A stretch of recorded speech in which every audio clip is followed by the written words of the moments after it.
Good evening students, সবাই ভালো আছো নিশ্চয়ই।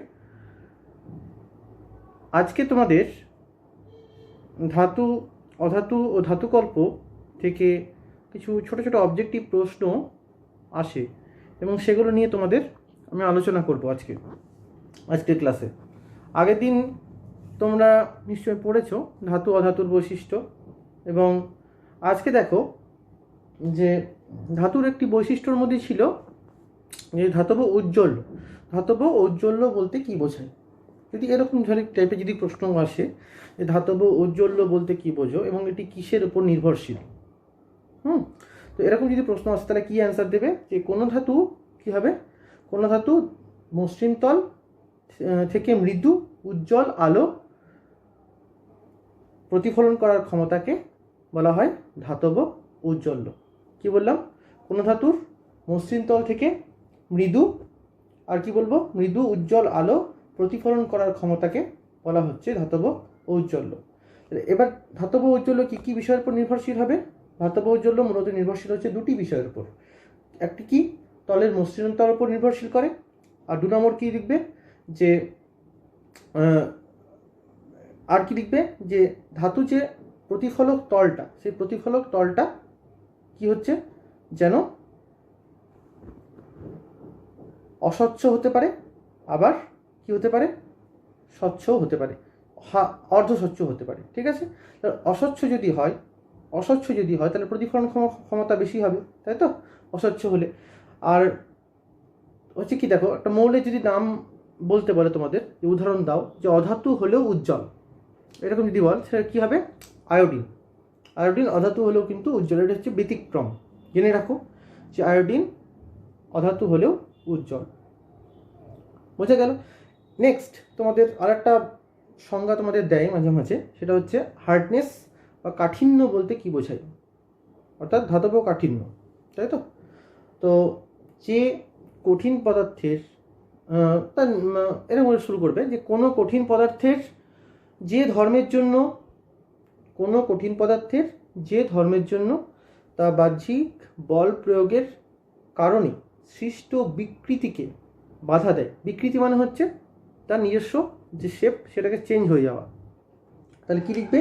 কোনো কঠিন পদার্থের যে ধর্মের জন্য তা বাহ্যিক বল প্রয়োগের কারণে কি হয়, সৃষ্ট বিকৃতিকে বাধা দান করে, তাকেই পদার্থের কাঠিন্য বলে। যে পদার্থের যত কাঠিন্য বেশি, সে কি করবে, তত বিকৃত হতে গিয়ে বাধা প্রাপ্ত হবে, অর্থাৎ তার নিজের যে শেপ সেটাকে সে ধরে রাখতে পারবে, অর্থাৎ দৃঢ় হবে।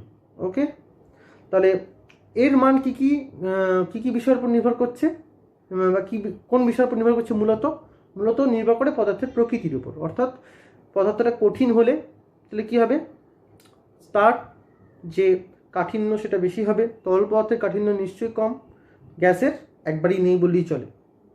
ওকে, তো এটা তোমাদের পরীক্ষা আসে।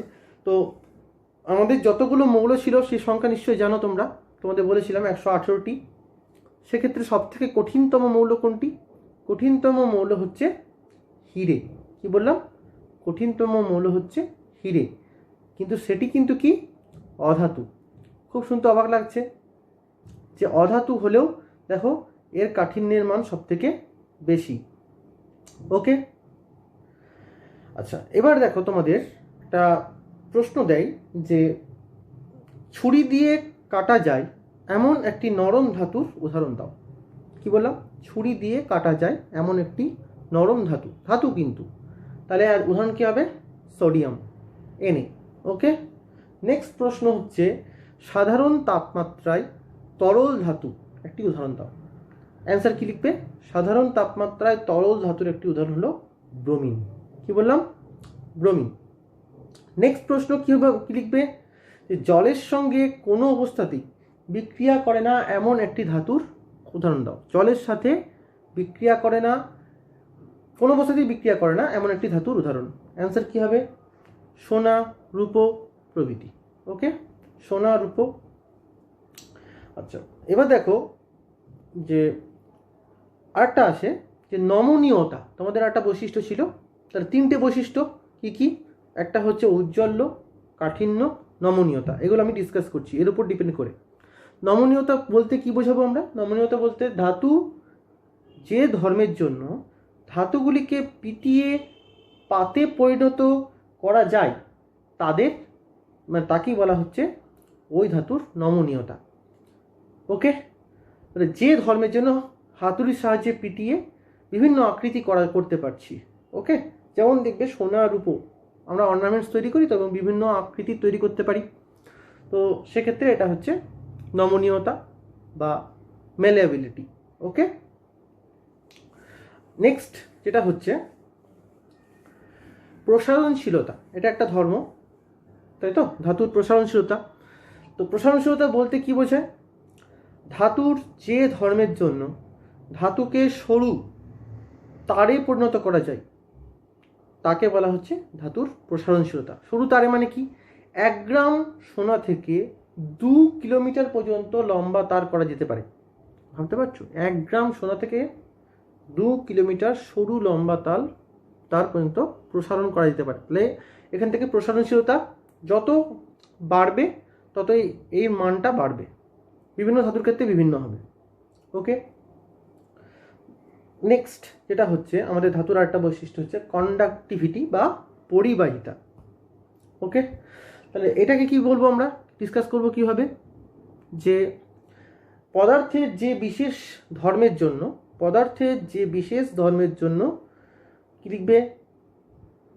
তার মধ্যে দিয়ে তাপ ও তড়িৎ প্রবাহিত হতে পারে তাকে ওই পদার্থের পরিবাহিতা বলে। আবার বলছি, পদার্থের যে বিশেষ ধর্মের জন্য কি বলবে? যে বিশেষ ধর্মের জন্য তার মধ্যে তাপ ও তড়িৎ প্রবাহিত হতে পারে সেই বিশেষ ধর্মকে বলা হয় ওই পদার্থের পরিবাহিতা। ওকে, তাহলে সর্বাপেক্ষা সুপরিবাহী একটা যদি বলা হয় সেটা হচ্ছে তামা। তাপের সর্বাপেক্ষা সুপরিবাহী তামা। আরও আছে, এগুলো তাপের সুপরিবাহী, যেগুলো এইটা হচ্ছে একটা বিশেষ ধর্ম। তাহলে এইভাবে আমরা বিভিন্ন টাইপের যে ধাতুর যে বৈশিষ্ট্য অনুযায়ী আমরা বিভিন্ন প্রকৃতি অনুযায়ী আমরা বিভিন্ন ধাতুকে শনাক্তও করতে পারবো এবং তাদের বৈশিষ্ট্য সম্পর্কে চিনতেও পারবো এবং জানতেও পারবো। তাহলে কী কী বিষয় নিয়ে আলোচনা করলাম? ঔজ্জ্বল্য একটা হচ্ছে কাঠিন্য, একটা হচ্ছে নমনীয়তা, প্রসারণশীলতা, আর একটা কন্ডাক্টিভিটি। এগুলো আজকে তোমাদের বোঝানো হলো।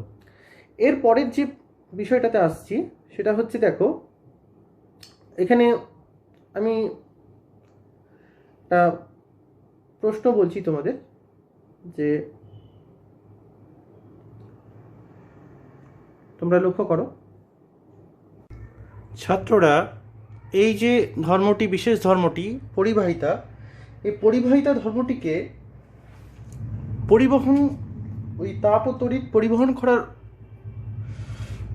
পরিমাণের উপর ডিপেন্ড করে, অর্থাৎ কে কতটা তাপ পরিবহন করতে পারছে তার উপর ডিপেন্ড করে আমরা দুভাগে ভাগ করতে পারি।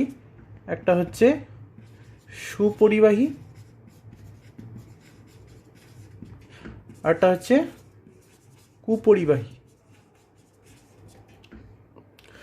তাহলে সুপরিবাহী পদার্থ, কুপরিবাহী পদার্থ। তাহলে সংজ্ঞা হিসেবে কি লিখব? যে পদার্থের মধ্যে দিয়ে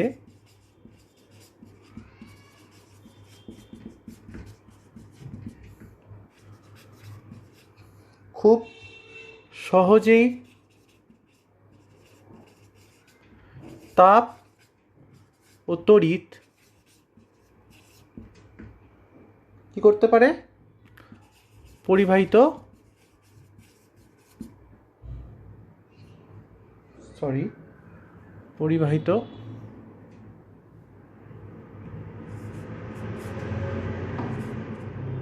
হতে পারে। ঠিক আছে, উদাহরণ হিসেবে কী দেবে আমরা? উদাহরণ হিসেবে যেমন ধাতু যদি হয় রূপো, তামা প্রভৃতি, তাই তো। অধাতু গ্রাফাইট, গ্যাস কার্বন। ঠিক আছে, কার্বনেরই প্রভেদ, তোমরা কার্বন অধ্যায়ে পড়বে তোমরা, এখন কার্বন তোমাদের নেই।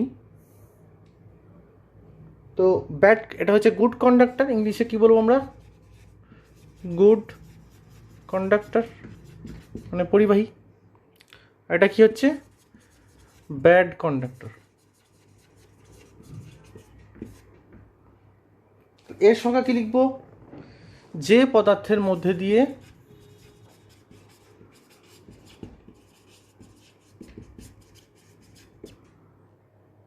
সামান্য পরিমাণ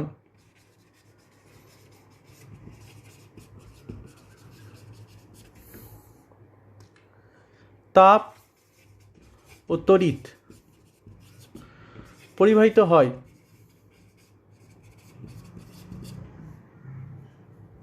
তাদের কি বলা হয়,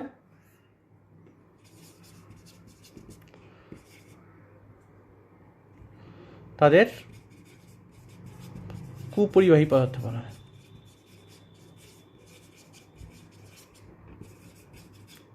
উদাহরণ কি হবে, আমাদের বিশুদ্ধ জল, ইথার, আর কি লিখবো আমরা, কেরোসিন, এগুলোই ইত্যাদি,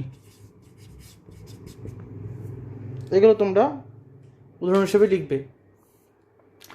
তাহলে দেখো পরিবাহিতা দুটি আমরা ভাগে ভাগ করলাম কন্ডাক্টিভিটিকে, একটা হচ্ছে সুপরিবাহী, কুপরিবাহী পদার্থর প্রকৃতি হিসাবে, তাই তো, প্রকৃতির উপর নির্ভর করে। তো এই দুটো তোমরা পড়ে নেবে, এই দুটো তোমাদের পরীক্ষায় আসে। ওকে, এবার দেখো তোমাদের যে পরের প্রশ্নটি এখান থেকে,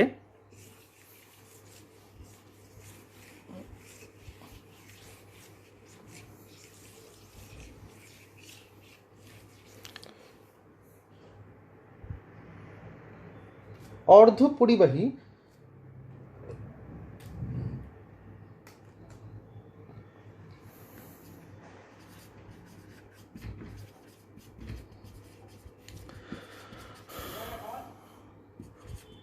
বলতে কি বোঝায়।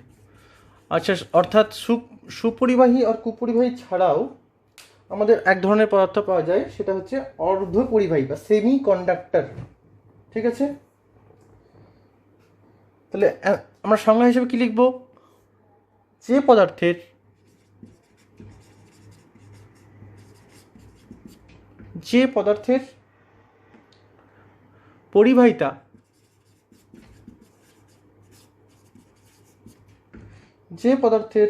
পরিবাহিতা সুপরিবাহী অপেক্ষা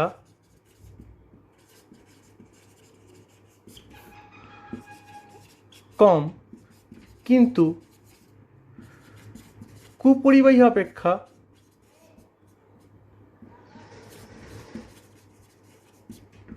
বেশি, তাদের অর্ধ পরিবাহী বলা হয়।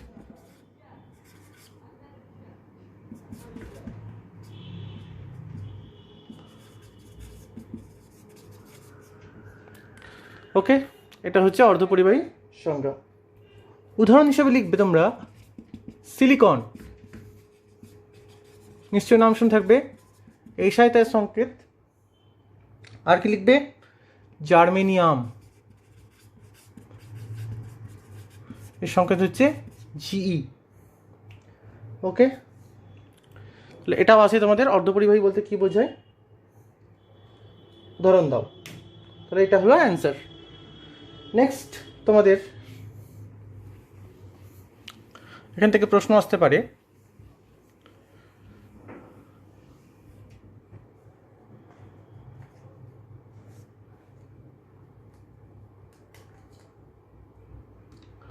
যে পিভিসি এর পুরো নাম কি। ঠিক আছে, সংকেত লেখো, এর ব্যবহার উল্লেখ করো।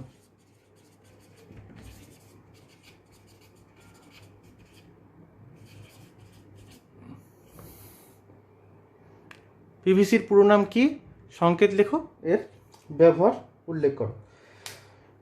আচ্ছা, পিভিসির পুরো নাম হচ্ছে পলিভিনাইল ক্লোরাইড। কি লিখবে? পিভিসির পুরো নাম বাংলাতেই লিখবে, কোনো অসুবিধা নেই, পলিভিনাইল ক্লোরাইড। ওকে। আচ্ছা, মূলত হচ্ছে পলিমার যৌগ। তো পলিমার কি হচ্ছে মনোমারের অনেকগুলো রূপ, মানে একসাথে রূপ। তো মনোমার, পলিমার এগুলো তোমরা ক্লাস 10-এ গিয়ে পড়বে, এগুলো এখন তোমাদের ডিটেলস জানার এ সম্পর্কে তোমাদের দরকার নেই। তো এখন লিখবে এটি ভিনাইল ক্লোরাইড, এর পলিমার। তো মনোমার পরপর যুক্ত হয়ে পলিমার তৈরি করে অনেকগুলো। তো পিভিসি সংকেতটা দেখো,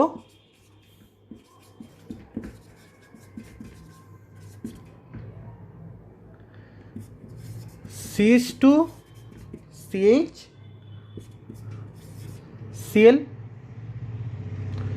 এটা n-তম, মানে অর্থাৎ n এখানে কি হবে, n সমান অসংখ্য, যেগুলো n সমান সংখ্যা বোঝাচ্ছে।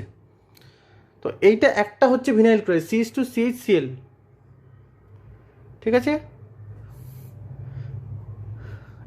এটা হচ্ছে ভিনাইল ক্লোরাইডের একটা যৌগ, CH3CH2, যদি বলি আমরা CH3CH2Cl।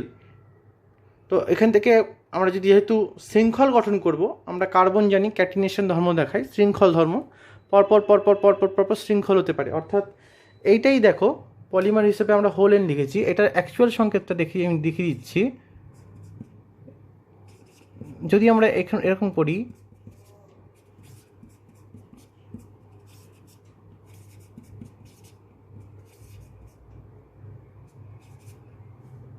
দিস ইজ, আরও বাড়াতে পারি আমরা,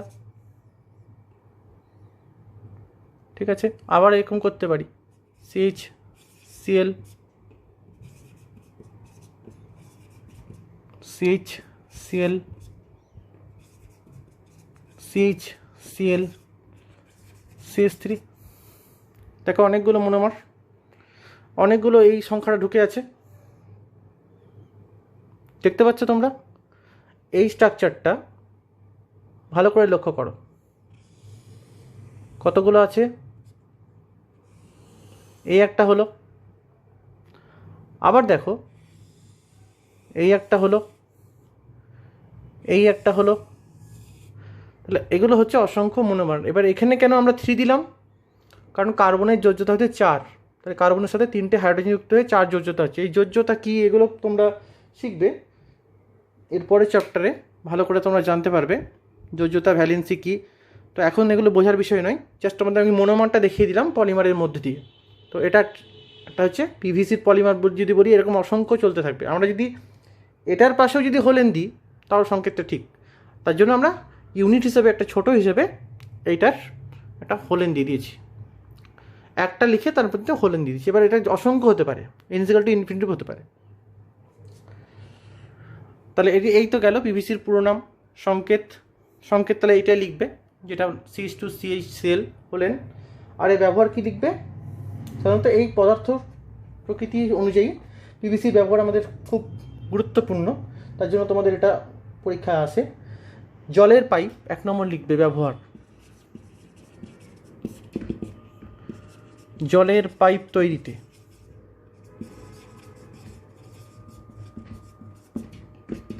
2 নম্বর কি লিখবে? বৈদ্যুতিক তারের আচ্ছাদন, মানে কোট করতে, ঠিক আছে, পলিমার কোটেশন করা হয়। আর একটা দেখবে তোমাদের নিশ্চয়ই নাম শুনে থাকবে, গ্রামাফোন রেকর্ড করতে পলিমার ব্যবহৃত হতো। এখন গ্রামাফোনের ব্যবহার চলে গেছে, অতটা নেই। তো এই প্রশ্নটা তোমাদের অনেক সময় আসতে পারে। ওকে,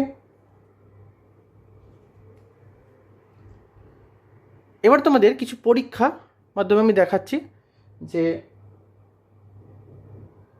বিভিন্ন টাইপের অক্সাইড সম্পর্কে আমি তোমাদের বলবো, ধাতব অক্সাইড সম্পর্কে। দেখো, অক্সাইড এই বিষয়টি তোমাদের গ্যাসের পরিচিতি অধ্যায়ে আবার তোমাদের পড়তে হবে, তো সেখানে আরও বিশদে আছে, তবুও তোমাদের এখানে একটু ধারণা দিয়ে রাখি। যেহেতু রাসায়নিক ধর্ম নিয়ে আলোচনা হচ্ছে, তাহলে এটা তোমাদের একটু বলা উচিত যে প্রথমেই দেখো অক্সাইডের শ্রেণীবিভাগ আমি করেছি এবং 4টে ভাগে ভাগ করা হয়েছে। সেটা হচ্ছে আম্লিক অক্সাইড, ক্ষারকীয় অক্সাইড, অবধর্মী অক্সাইড, প্রশম অক্সাইড। নামগুলো শুনে তোমরা কিছুটা বুঝতে পারবে। আম্লি মানে অম্ল, মানে অ্যাসিডযুক্ত। ক্ষারকীয় মানে ক্ষার বা ক্ষারকীয় যুক্ত, তাই তো? অ্যাসিড, ক্ষার, ক্ষারক তোমরা ক্লাস 9-এ পড়বে, ঠিক আছে? তো তোমরা শুনে থাকবে এগুলো, আগেও তোমরা টার্মগুলো শুনেছো। আর উভধর্মী মানে হচ্ছে কি অ্যাসিড ক্ষারের দুটোই ধর্ম থাকবে, আর প্রশম মানে কি নিউট্রাল, এদের কোনোটাই ধর্ম থাকবে না। বাকি যে 3টে ভাগ আছে তাদের কোনোটাই ধর্ম প্রদর্শন করবে না। তো অ্যাসিড ক্ষারের সঙ্গে ক্রিয়া অনুযায়ী আমরা দেখেছিলাম যে কোনগুলো অ্যাসিড বা কোনগুলো ক্ষার, তোমরা নিশ্চয়ই জানো। এবার দেখো, তো আমরা প্রথমেই দেখো অক্সাইডের সংজ্ঞাটা আমি লিখেছি যে অক্সিজেনের সঙ্গে বিভিন্ন মৌলের বিক্রিয়ায় যে দ্বিমৌল যৌগ উৎপন্ন হয়। দ্বিমৌল মানে দুটো মৌল থাকবে সবসময়, কিন্তু নিচে যৌগ, কিন্তু ওটা দ্বিমৌল মানে দুটো মৌল দ্বারা গঠিত যৌগ। অক্সিজেনের সঙ্গে বিভিন্ন মৌলের বিক্রিয়ায় যে দ্বিমৌল যৌগ উৎপন্ন হয়, যেখানে অন্য মৌলটির তুলনায় বেশি তড়িৎ ঋণাত্মক। অন্য মৌলটির তুলনায় লিখবে অক্সিজেন, তুলনায় অক্সিজেন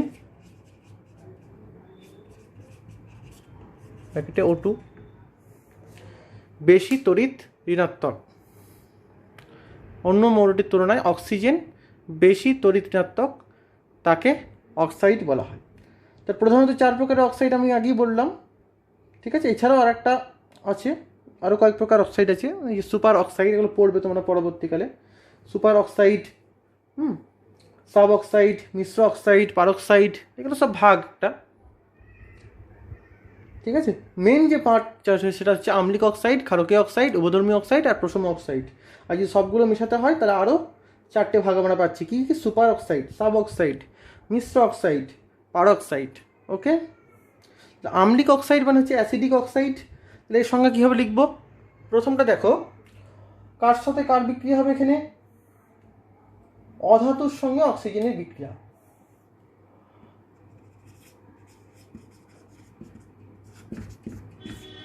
অধাতু প্লাস O2, ঠিক আছে? আর এর একটা বৈশিষ্ট্য হচ্ছে, আম্লিক অক্সাইডের বৈশিষ্ট্য, এই অক্সাইডগুলো জলে দ্রবীভূত হয়ে সাধারণত কী তৈরি করে? অ্যাসিড উৎপন্ন করে। এটা গেল 1 নম্বর, অধাতুর সঙ্গে অক্সিজেন বিক্রিয়া করবে। আর 2 নম্বর কী হবে? জলে দ্রবীভূত হয়ে কি দিবে? অক্সিজেন, সরি অ্যাসিড উৎপন্ন করে, ঠিক আছে? জলে দ্রবীভূত হয়ে অ্যাসিড উৎপন্ন করে, বোঝা গেল? নেক্সট যে ক্ষারকীয় অক্সাইডটা দেখো, এর সংজ্ঞা কী হবে? তার আগে আমি আম্লিক অক্সাইডের উদাহরণে যাই। অধাতু প্লাস যদি অক্সিজেন বলা হয়, তাহলে কী একটা উদাহরণ দিতে পারি আমরা? Carbon plus oxygen, carbon dioxide, ঠিক আছে? এই জলের সঙ্গে কী হবে? দ্রবীভূত হয়ে কার্বনিক অ্যাসিড তৈরি করে, আমরা সবাই জানি। তাহলে বিক্রিয়াটা যদি আমরা করি, আম্লিক অক্সাইডের ক্ষেত্রে বিক্রিয়াটা যদি আমরা লিখি, কী হবে বিক্রিয়াটা? প্রথম বিক্রিয়া C প্লাস O2 সমান হচ্ছে CO2, CO2 প্লাস H2O। কী হয় বিক্রিয়া? H2CO3, H2CO3। এটা হচ্ছে কার্বনিক অ্যাসিডের সংকেত। এটা মৃদু অ্যাসিড, তোমরা তীব্র অ্যাসিড, মৃদু অ্যাসিড এগুলো পড়বে অ্যাসিড ক্ষার অধ্যায়ে। তো এটা একটা রাসায়নিক ধর্ম, এগুলো সব রাসায়নিক ধর্ম। অক্সাইডের যে শ্রেণীবিভাগটা গোটাটাই রাসায়নিক ধর্মের উপর ডিপেন্ড করছে। তোমাদের এই অধ্যায়ে অতটা ডিটেলসে তোমাদের না পড়লেও চলবে, কিন্তু জাস্ট ভাগটা আমি বলে রাখলাম, এটা রাসায়নিক ধর্মের উপর ডিপেন্ড করছে একটা। নেক্সট আমাদের যে জ্ঞাতব্য বিষয় যেটা হচ্ছে সেটা হচ্ছে ক্ষারকীয় অক্সাইড বা বেসিক অক্সাইড। বেসিক অক্সাইড আমরা কাকে বলবো? সাধারণত ধাতুর সঙ্গে অক্সিজেনের বিক্রিয়া, ধাতু প্লাস অক্সিজেন। ঠিক অধাতব যে অক্সাইড আছে বা আম্লিক অক্সাইড তার উল্টো। তাহলে এরা কি করবে? জলে দ্রবীভূত হয়ে ক্ষার উৎপন্ন করবে। তাহলে এরা কি লিখবো আমরা? জলে দ্রবীভূত হয়ে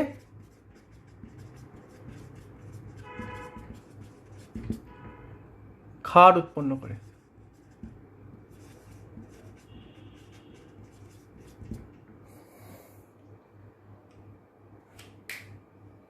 তাহলে যে সমস্ত অক্সাইডগুলি কি করে? ধাতুর সঙ্গে বিক্রিয়া, অক্সিজেনের সঙ্গে বিক্রিয়া করে, তাই তো গঠিত হয় অক্সাইড এবং জলে দ্রবীভূত হয়ে ক্ষার উৎপন্ন করে, তাদেরকে বলা হয় ক্ষারকীয় অক্সাইড। যদি আমরা উদাহরণের দিকে যাই তাহলে বেসিক অক্সাইডের উদাহরণ কী হবে? সোডিয়ামের সঙ্গে অক্সিজেনের বিক্রিয়ায় কী হয়? সোডিয়াম অক্সাইড হবে, তাই তো? Sodium oxide. তো বিক্রিয়াটা কীভাবে লিখবো আমরা?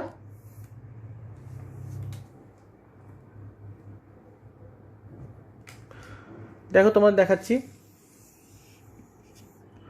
4Na প্লাস O2 কী হবে? বিক্রিয়া 2Na2O।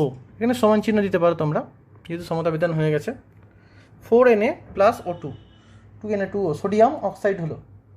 ঠিক একই রকম হবে 4K প্লাস O2 কী হবে? 2K2O। এটা হচ্ছে পটাশিয়াম অক্সাইড। নেক্সট যেটা আসছে আমাদের উভধর্মী অক্সাইড। উভধর্মী অক্সাইড আমরা কাদেরকে বলবো? এটা হচ্ছে অ্যাম্ফোটেরিক। অ্যাম্ফোটেরিক মানে হচ্ছে উভধর্মী। উভধর্মী অক্সাইড আমরা কাদের বলবো? যে সকল অক্সাইড অ্যাসিড ক্ষার উভয়ের সঙ্গে বিক্রিয়া করে লবণ ও জল উৎপন্ন করে। অ্যাসিড ও ক্ষার উভয়ের সঙ্গে বিক্রিয়া করবে এবং লবণ ও জল গঠন করবে। তাহলে উভধর্মী অক্সাইডের বৈশিষ্ট্য কি? 1 নম্বর বৈশিষ্ট্য, অ্যাসিড ও ক্ষার উভয়ের সাথে বিক্রিয়া করে।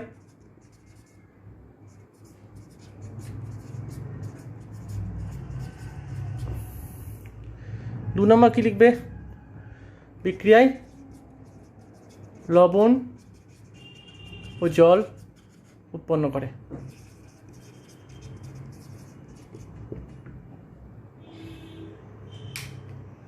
তোমরা অ্যাসিড ক্ষার অধ্যায় আরও ভালো করে পড়বে গেল। তো এর উদাহরণ হচ্ছে জিঙ্ক অক্সাইড, অ্যালুমিনিয়াম অক্সাইড। উদাহরণ কি হবে? Zinc oxide, aluminium oxide, L2O3 সংকেত। আর জিঙ্ক অক্সাইডের সংকেত হচ্ছে ZnO, ওটা বড় হাতের কিন্তু, ZnO। নেক্সট হচ্ছে দেখো প্রশম অক্সাইড, এটা নিউট্রাল অক্সাইড। এদের কি বলবো? যেসব অক্সাইড কি হবে? যেসব অক্সাইড অ্যাসিড বা ক্ষার কারোর সঙ্গেই বিক্রিয়া করে না, তাদেরকে বলবো আমরা প্রশম অক্সাইড। এটা তাহলে এদের বৈশিষ্ট্য কি? অ্যাসিড বা ক্ষার কারোর সাথে বিক্রিয়া করে না।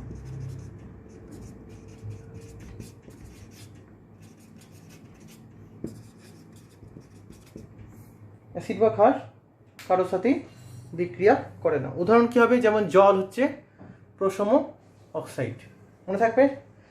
কার্বন মনোক্সাইড হবে, নাইট্রিক অক্সাইড হবে, কারণ এরা সাধারণত তৈরি হয় হাইড্রোজেন আর অক্সিজেনের বিক্রিয়ায়। নিজেরাই এরা কী হচ্ছে? প্রশম অক্সাইড।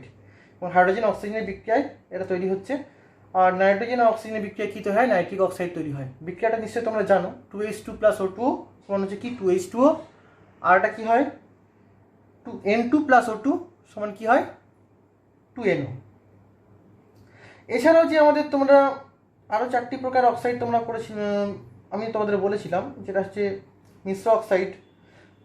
মানে এটা হচ্ছে একাধিক অক্সাইডের মিশ্রণে গঠিত হয়। তোমরা আরও ফার্দার স্টাডিজে যখন যাবে তখন পড়বে। ফেরোসোফিরিক অক্সাইড, Fe3O4, ওকে। পারক্সাইড, যে পারক্স বন্ধন থাকে, পারক্স বন্ধনের স্ট্রাকচারটা হচ্ছে এটা পারক্স বন্ধন।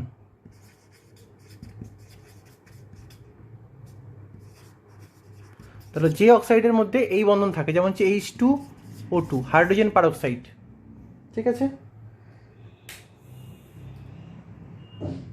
এরা কি করে, এদের একটা বৈশিষ্ট্য আছে পারঅক্সাইডের, লঘু খনিজ অ্যাসিডের সঙ্গে বিক্রিয়া করে কি করে, ধাতব অক্সাইডে পারস্য বন্ধন বর্তমান, এবং যারা লঘু খনিজ অ্যাসিডের সঙ্গে বিক্রিয়া করে হাইড্রোজেন পারঅক্সাইড ও লবণ উৎপন্ন করে, যেমন সোডিয়াম পারঅক্সাইড। আরেকটা দেখো, ধাতব পারঅক্সাইড হচ্ছে এইটা, এটা তো হাইড্রোজেন পারঅক্সাইড। তাহলে হাইড্রোজেন পারঅক্সাইড কী করে ধাতব অক্সাইড সোডিয়ামের সঙ্গে বিক্রিয়া করছে, সোডিয়ামের সঙ্গে লঘু খনিজ অ্যাসিডে বিক্রিয়া করে, তাহলে সোডিয়ামের সঙ্গে লঘু খনিজ অ্যাসিডের সঙ্গে বিক্রিয়া করে এইটা ফর্মেশন করছে Na2O2, নাম কি, সোডিয়াম পারঅক্সাইড, মনে থাকবে। আর একটা হচ্ছে সাব অক্সাইড। সাব অক্সাইড মানে হচ্ছে যেসব অক্সাইডে ধনাত্মক মৌল মানে হচ্ছে যেটা পজিটিভ ইন ক্যারেক্টার। এখানে ধনাত্মক মৌল কোনটা, সোডিয়াম, যেটা ক্যাটায়ন হবে। এই ক্যাটায়ন অ্যানায়ন তোমরা এগুলো পড়বে পরের চ্যাপ্টারে। তো যাই হোক, এই অক্সাইডে কি হয়, তড়িৎ ধনাত্মক মৌলটি অক্সিজেন অপেক্ষা বেশি পরিমাণে যুক্ত। তড়িৎ ধনাত্মক মৌলটি অক্সিজেন অপেক্ষা বেশি পরিমাণে যুক্ত। যেমন দেখো, ট্রাইকার্বন ডাইঅক্সাইড,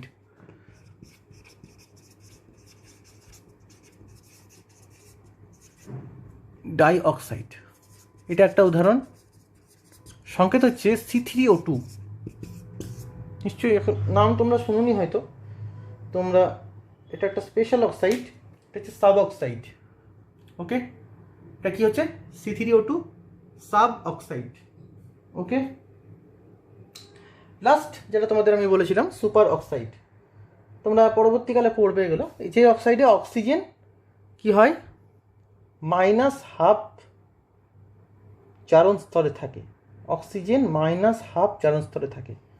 যেমন দেখো, পটাশিয়াম সুপার অক্সাইড, এটা হচ্ছে সুপার অক্সাইড। KO2 বড় হাতের, ওটাও বড় হাতে, কেটাও বড় হাতে। NaO2 sodium super oxide. এইগুলো হচ্ছে স্পেশাল অক্সাইড,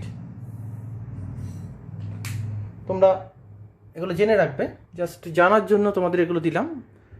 তো আজকে তোমাদের কী কী বিষয় নিয়ে আমি তোমাদের আলোচনা করলাম, বিভিন্ন ধাতুর বৈশিষ্ট্য এবং রাসায়নিক ধর্ম, তার উপর অক্সাইডের শ্রেণীবিভাগ করালাম, তাই তো। এইগুলো তোমরা ভালো করে পড়বে। আগামী দিন তোমাদের এই চ্যাপ্টারটা শেষ হবে, এই তোমাদের পদার্থ প্রকৃতি চ্যাপ্টারটা। আর একদিন আর দুটো ক্লাস তোমাদের কোয়েশ্চেন অ্যান্সার নিয়ে আলোচনা করব এই অধ্যায়ের উপর। আজকে ক্লাস তোমাদের এই পর্যন্তই, সবাই ভালো থেকো।